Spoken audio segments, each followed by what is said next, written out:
ঘাটে ঘাটে জল জমা হয়ে গেছে। বাগান বাড়ি ঝড়ের পরে গাছগুলো কেমন আছে একবার মানে আমাদের নতুন ফার্মে যাওয়ার পথে এটা একবার দেখে যাবো বলে এসেছি।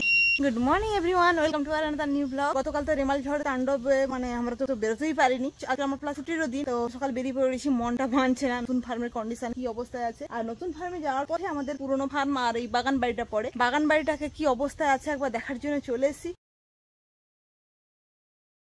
ঝড়ের তাণ্ডবে তো অগোছালো হয়ে গেছে। এই সাইডটা তো একদম নারকেল ডাঁসা পড়ে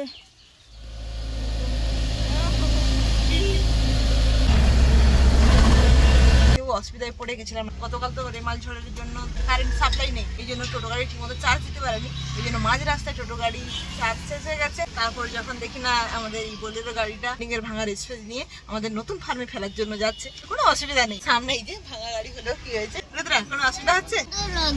আচ্ছা আচ্ছা, কোনো অসুবিধা, এই তো একটু পৌঁছে যাবো, একটুক্ষণের পরেই পৌঁছে যাবো আমরা। তা এখন সেই বোলেরো গাড়িতে আমরা উঠে পড়েছি, মা বেটা, আর এই যে পরুন তো ছাড়াচ্ছি।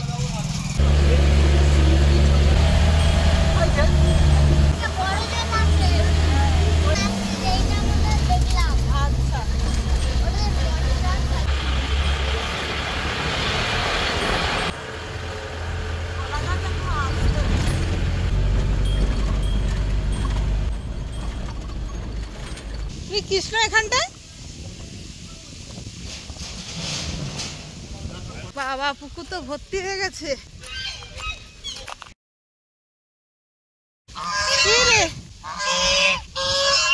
ও বাবা, এতটা ধস নিয়ে নিয়েছে। তুমি এখানে বসো, আমি ওদিকে ঘুরে দেখি কি হয়েছে নাকি। গাছ কোনো ভাঙনি, শুধু ওই পুকুর পাড়টা ধস নিয়েছে। কি রে, কি খুব ঝড় হয়েছিল? আচ্ছা, সপেদাগুলো সব পড়ে গেছে রে, চারিদিকে এই সপেদা গাছের সপেদাগুলো সব পড়ে গেছে। মানে পাড়টা খুব শক্তপোক্ত ভাবেই বাঁধানো হয়েছিল, কিভাবে ধস নিল বুঝতে পারছি না। অ্যাকচুয়ালি এখানে অনেকগুলো গাছ ছিল, গাছগুলো মরে যাওয়ার জন্য হয়তো শিকড়গুলো আলগা হয়ে গেছে, মাটিগুলো আর ধরে রাখতে পারেনি। পুকুরটা একদম ভর্তি হয়ে গেছে, যে বড় পুকুরটা। প্রচুর বর্ষা হয়েছে, আর প্রচুর বর্ষার জেরে আমাদের যে বড় ছিল ওই যে বড়, ওটা ভর্তি হয়ে গেছে। আর এই পুকুরটাও ভর্তি হয়ে গেছে। একটু পরে যাব আমাদের গঙ্গা, সরস্বতী, লক্ষ্মী এরা কেমন আছে, মানে তিনটে যে গাই মানে নিয়ে আসা হয়েছিল, একটা গিরগাই আর একটা যে মিনি কাউ নিয়ে আসা হয়েছিল, ওগুলো কেমন আছে ওগুলো দেখে নেবো। ভাগ্যিস ঘাট বাঁধানোর কাছে এবারে কমপ্লিট হয়ে গেছিল, নাহলে এবছর ঘাট বাঁধানো হতো না, কারণ জল যেভাবে ভরে গেছে এবছর সম্ভব ছিল না। এবারে এসে আমরা ঘাটে বসতে পারবো, টুকটাই কাদা পা হলে পাটাও ধুতে পারবো, খুব সমস্যা হতো। এটা একটা ভালো কাজ হয়ে গেছে। কি করছিস রুদ্রা? ও তুই হাঁসকে খেতে দিবি? আচ্ছা আয় আয় আয় করে একটুখানি বসেছিল, তারপরে হাঁসগুলোকে দেখে বলছে না ওদেরকে খেতে দিতে হবে। মুড়ি প্যাকেট হাতে করে নিয়ে যাচ্ছে। হ্যাঁ, হাঁস মুড়ি খায়, দে দে, বেশি করে দে, ওদিকে দিক। রুদ্রা ঢেলে দে মুড়ি। বাহ, রুদ্রের কাছে সবাই জড়ো হয়ে গেছে মুড়ি খাওয়ার জন্য। দিয়েছে রুদ্রা? সবাই খেয়েছে তোমার হাত থেকে? রুদ্রা এখন ব্ল্যাক সনটাকে খেতে দিতে যাচ্ছে।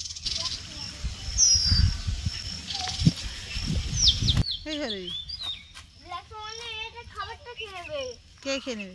ওইখানে যাবো আমরা, চলে মুরগি কাছে বিকেলে যাবো। এখন তো ছাদে যাবো। সিঁড়িটা ঢালাই পড়ে গেছে আমাদের, এই ভিয়ারির উপরে ছাদটায় আমরা উঠতে পারবো ইজিলি। ও রুদ্রা, ওই দেখ পুরো বন্যা হয়ে গেছে, জল হয়ে গেছে। একদিন বৃষ্টি, ওই দেখ আমরা যে খাটটায় বসতাম সেই খাটটা জলের মাঝখানে, ওই নৌকায় করে যাবো। দাঁড়া, বিরাট মাঠটা ছিল পুরো জলমগ্ন হয়ে গেছে, জলে পুরো সাদা হয়ে গেছে। প্রবল বৃষ্টি হয়েছিল না, রেভিয়ারির সামনের মাঠটাও জল ভর্তি পেন্ডিং হয়ে আছে, মানে ঝড়ের জন্য 4 দিন কাজ বন্ধ হয়ে আছে। এই ভিয়ারির কাজ এই পর্যন্ত হয়েছে, মানে চারিদিকে মানে স্ট্রাকচারটা হয়ে গেছে, রেখে দিয়ে মিস্ত্রিরা সব ঝড়ের জন্য কাজ বন্ধ করে দিয়েছে।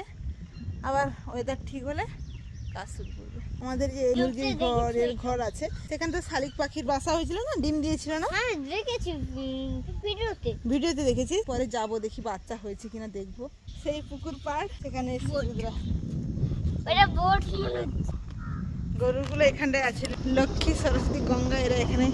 এই যে আমাদের এভিয়ারির মানে সাইডে যে বিল্ডিং গুলো হয়েছে সেইগুলো তলায় তো ছাদ পড়ে গেছে, সেইগুলোর তলায় করা আছে। বিস্কুট নিয়ে আসিনি রে, চলো আমরা ওইখানটা একটুখানি নৌকা ছড়িয়ে নিয়ে। আর রুদ্রা পুরো নদীর মতো যেন, রুদ্র সেটা আনমনা হয়ে দেখছে।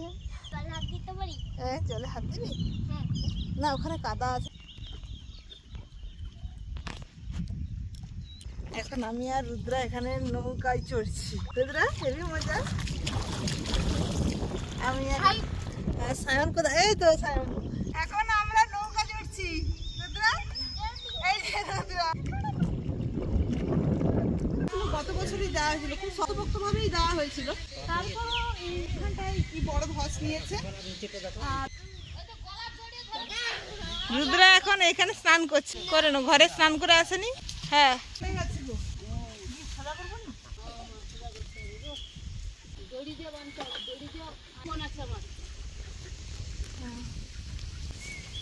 রুদ্রা হয়েছে পালিয়ে আয়।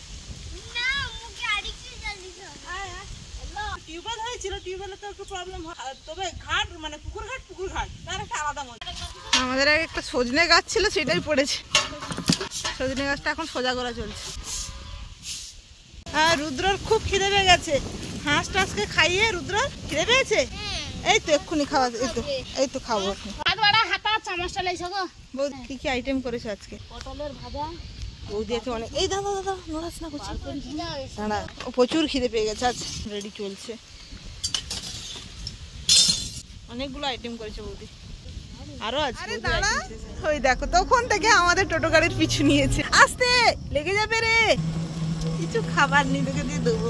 ফোন থেকে আমাদের গাড়ির পিছনে পিছনে দৌড়াচ্ছে। আবার কাকদ্বীপের বাড়িতে গিয়ে ভিডিওটা কমপ্লিট করবো। এখন রাজশ্রী নতুন বন্ধু, রাজশ্রীর সঙ্গে এত দারুণ বন্ডিং হয়ে গেছে। কি রে বাবা, ঘুমিয়ে যাবে হাতের উপরে এরকম? হাতে শুয়ে পড়ে, তো হাতে শুয়ে পড়ে। শুয়ে পড়ে। রাজশ্রীর সঙ্গে তো বন্ডিং দারুণ, খুব সুন্দর। রাজের সঙ্গে খেলা করে, ডান্স করে। ছোট ছোট ভিডিও আমি আপলোড করবো। ব্লু আইট কোকাটু সে একটা আলাদা নেচার, শান্ত, খুব সুন্দর। আর মোলাক্কান কোকাটু এর একটা আলাদা গেট আপ, মানে এর একটা আলাদা বিউটি, আলাদা নেচার, মনোমুগ্ধকর। কোকাটু রাজশ্রীর কাছে আসে, হাতে আসে। ও সবার কাছে যাবে না, যার সঙ্গে বন্ডিং হবে তার কাছে যাবে। পাশের বিল্ডিং এর কাজ এখনো চলছে, সাউন্ড হয়, কিছু করার নেই। ও বাবা, আসো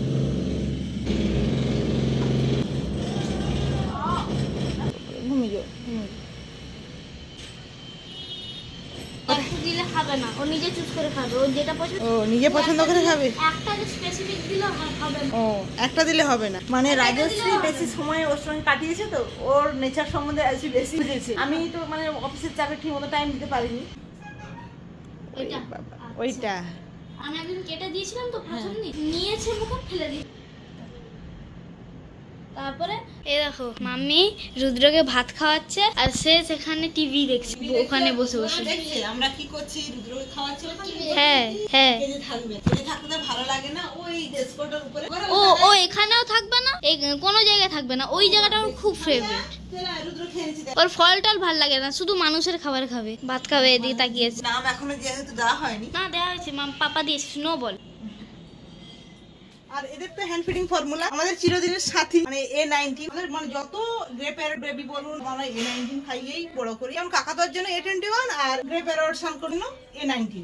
এই বড় কৌটোটা বারবার খোলা ঠিক নেই, এতে একটু বড় হয়ে গেছে। আর দেখ এখন এদের বাবা খুব খিদে পেয়েছে, পেট একদম।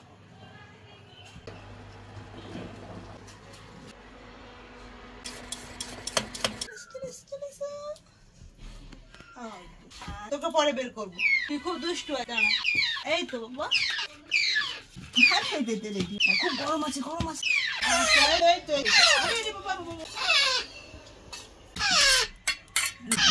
কাজের চাপে আসতে পারিনি, দেরি হয়ে গেছে। টেম্পারেচার একদম ঠিক আছে। দিচ্ছি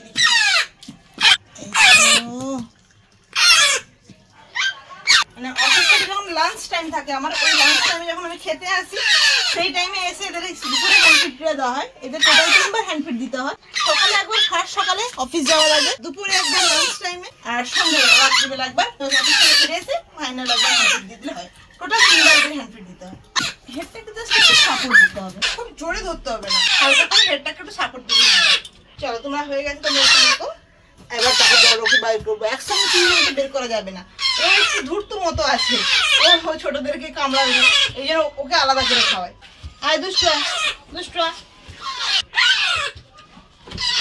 চলো, আয় আয় আয়। এ একদম ছোট ছিল, আপনারা দেখেছেন কত বড় হয়ে গেল। আর ওই তো হ্যান্ডিক্যাপ ছিল, ওর পায়ে একটু বেন্ড ছিল, বয়সের সঙ্গে সঙ্গে দেখি না এখন হাঁটতে পারছে আস্তে আস্তে। সময় পেলেই চলে আসি এদের কাছে, আর যখন সময় পায় না কৃষ্ণ আছে, কৃষ্ণ ওদেরকে হেল্পফিট করিয়ে দেয়। এর গায়ে তবু পালক এসে গেছে, এর মশা লাগার ভয় নেই, কিন্তু মশা এদেরকে কামড়াবে, যেহেতু পালক আসেনি না এর জন্য। আজকের ব্লগটা এখানে শেষ করছি। ভালো লাগলে একটা লাইক করবেন, আর চ্যানেল নতুন হলে চ্যানেলটাকে সাবস্ক্রাইব করবেন। দেখা হচ্ছে একটা নতুন ব্লগে। আজকের মতো টাটা।